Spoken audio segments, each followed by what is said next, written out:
Penny Allen. Anna Allen. The very beginning, I believe the first year was 2017 that we brought them back. We actually used to have boat races way back in the day in the 80s and before that, and it was a big Wrangell event, and then we didn't have them for several years, and the town wanted them back, so a group of us got together and brought them back. Just last year, actually. Every year. Actually, probably last year, just this last year, because we brought the circular races back, and those were really exciting to watch too. Yeah, they're all a lot of fun. They've all been great years, but yeah, I think having the circular race added in brings a lot more to the boat races. Probably 2022. It was like the first one that I actually got to watch, but that's when we had the Rooster Tail showing, and that was like by far my favorite part of the whole thing. So I have a lot of people that I call and harass, pretty much. No.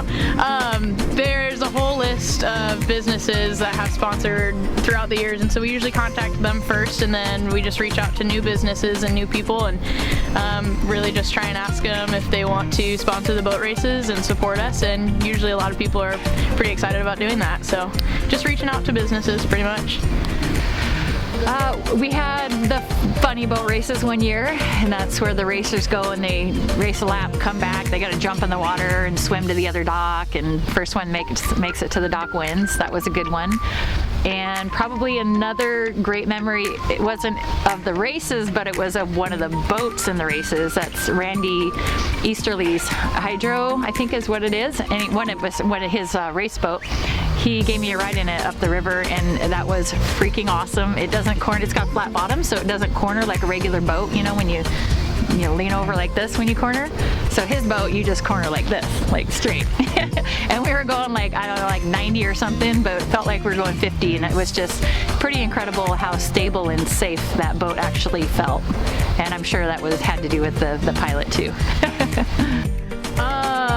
Not with the boat races, but when I was younger, my uncle would take us out in his fast boat, is what we call it, and he'd just like rip it up the river, and we'd go into Twin Lakes, and he'd just whip Brodies in it, and like, I mean, I almost had a heart attack every time I did it, but it was so exciting and so fun. And so thinking about that, like growing up and doing that, and then getting to be able to watch people do it for the boat races is like, makes it pretty exciting.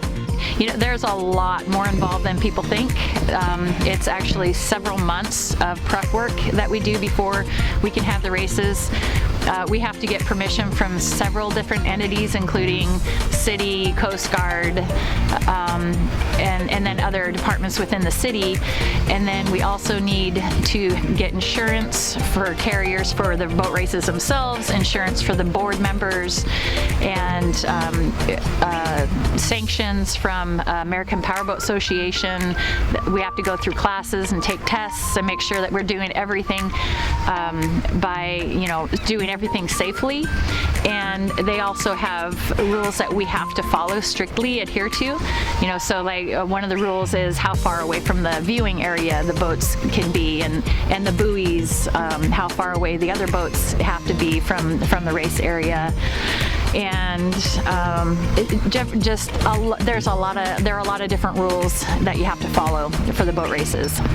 And then after we get all of our sanctions and insurances and approvals and everything, we have several meetings leading up to make any changes or improvements on the races. And we spend literally hundreds of hours a year, and that's not just me. It's me and a board of 6 other people who are involved in this that do a ton of work leading up to the races. And then of course we got race day and set up and everything, and then we do the races, and that takes the entire day of the 4th of July. And then we finally get out of there about, 6:30 or 7-ish.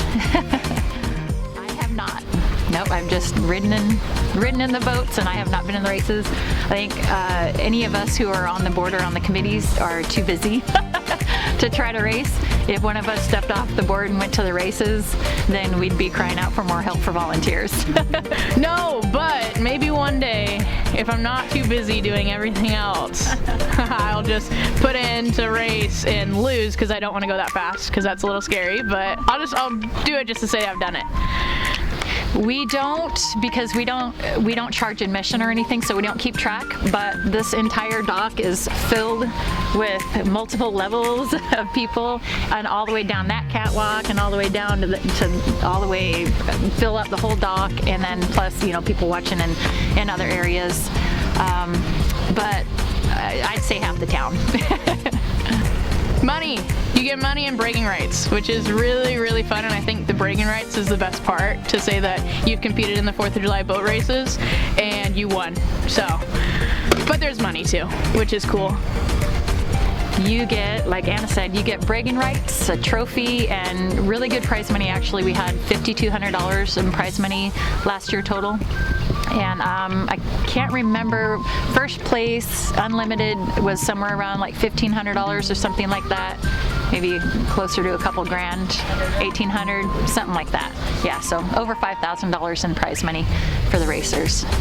I don't know, like growing up watching all of these adults step up and do all these different, you know, wear all these different hats has been like a part of my whole life growing up, and so watching Penny, really mainly Penny, do a lot of things and take on a lot of stuff has like really inspired me to step up and to just like kind of do what she does. It is really exciting. It like makes you feel like you're more of an adult and not just a child anymore, but I think that if a lot more young people were to step up and do things like this, I think that there'd be a new level of excitement within the town, and you kind of, I don't know, you can kind of see that with more younger people starting to step up slowly. Yeah, I would like to add though that we are definitely always looking for more volunteers.